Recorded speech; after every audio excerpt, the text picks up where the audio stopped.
He had everything that people usually chase their entire lives for: a high-paying job, a modern apartment overlooking a glowing city skyline, a car that turned heads at traffic lights, and a social media profile that looked like success itself.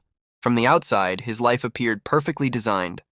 Friends admired him, co-workers respected him, and strangers assumed he had it all figured out. Yet beneath the polished surface, something invisible was missing. Something no one could see but him. Every morning, he woke up before his alarm, not because he was motivated, but because his mind refused to rest. His days were packed with meetings, emails, deadlines, and constant movement. He stayed busy on purpose. Silence made him uncomfortable. Whenever things slowed down, an unfamiliar heaviness crept into his chest, as if his heart was asking a question his mind didn't want to answer. At work, he was praised for his discipline and ambition. Promotions came faster than expected. Financially, he was secure.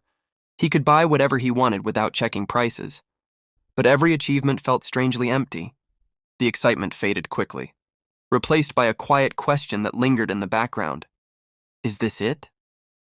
At night, when the city lights dimmed and notifications stopped buzzing, the feeling grew stronger. He would sit alone in his apartment, scrolling endlessly, switching between apps, trying to distract himself from the stillness. He wasn't sad in a dramatic way. He wasn't depressed in a way people could easily recognize. He just felt hollow, like something essential was missing from his life, something he couldn't name. He tried to fix it the way society taught him. He traveled to new places, hoping a change of scenery would bring peace. He booked expensive vacations, stayed in luxury hotels, and posted pictures that made others jealous. For a moment, the novelty worked, but the emptiness always followed him home. New cities didn't silence the noise inside his heart. He tried relationships next. He told himself companionship was the missing piece. He dated, laughed, shared experiences, and even felt moments of connection. But deep down, he felt distant, as if he was present physically but absent emotionally.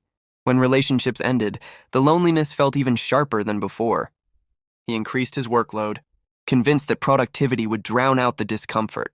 Longer hours, bigger goals, higher targets. He told himself rest was for later. But the harder he pushed, the more exhausted he became. His body moved forward, but his soul lagged behind. People around him assumed he was happy. They told him how lucky he was. They said things like, "I wish I had your life," not knowing he sometimes wished he could trade it for a single night of calm sleep. He smiled when they spoke, nodding politely. Because explaining emptiness to someone who hasn't felt it is nearly impossible. One evening, after a particularly long day, he sat in his car in the parking lot, engine off, staring at the dashboard lights. For the first time, he didn't reach for his phone. The silence pressed in on him. His chest felt tight, his breathing shallow. And then a thought surfaced, clear and unsettling. What if I've been feeding everything except my soul? The question lingered. He couldn't shake it. It followed him inside, echoing through his empty apartment. That night, he didn't turn on the TV. He didn't scroll. He sat quietly, uncomfortable, restless, exposed to his own thoughts. And in that stillness, he realized something important. He had spent years building a life that looked successful, but he had never asked himself what his heart actually needed. He remembered his childhood, moments of simplicity when life felt lighter. He remembered faith as something gentle, not complicated, not rules or pressure, but connection. Somewhere along the way, he had drifted away, not out of rebellion, but distraction. Life got busy. Priorities shifted. God slowly moved from the center to the background, then disappeared altogether. That night, he didn't suddenly become religious. He didn't change overnight, but he acknowledged something he had been avoiding for years. He was disconnected, and no amount of money, achievement, or pleasure could replace that connection. The next day, nothing externally changed. He went to work, attended meetings, responded to emails, but internally, something had shifted. He started paying attention to his inner state instead of ignoring it. He allowed himself to question the path he was on, not with judgment, but with honesty. He began waking up earlier, not to work, but to sit quietly. At first, it felt strange. His mind raced, jumping from thought to thought. But gradually, the noise softened. In those quiet moments, he reflected.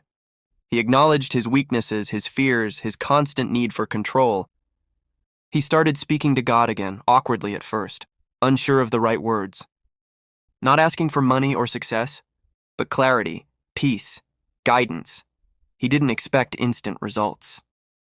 He simply showed up. Days turned into weeks. Slowly, almost imperceptibly, the weight on his chest eased. The emptiness didn't vanish completely, but it no longer controlled him. He noticed small changes. He slept better. He felt calmer in situations that used to stress him out. His reactions softened. His patience grew. He realized peace wasn't loud. It didn't announce itself. It arrived quietly in moments of surrender, in letting go of the illusion that he had to control everything, in accepting that his worth wasn't tied to his productivity or income. His life didn't suddenly become perfect. Problems didn't disappear. Stress still existed. But his relationship with life changed. Challenges no longer felt like personal attacks. They felt like part of a larger journey, one with meaning beyond immediate outcomes. He learned that success without purpose feels heavy, but purpose gives weight meaning. He learned that the heart has needs just as real as the body, and when those needs are ignored, the soul finds ways to make itself heard. Over time, people noticed a difference. They said he seemed calmer, more grounded. Some assumed he had discovered a new routine or mindset. Few understood the deeper shift. He didn't feel the need to explain. Peace doesn't need validation.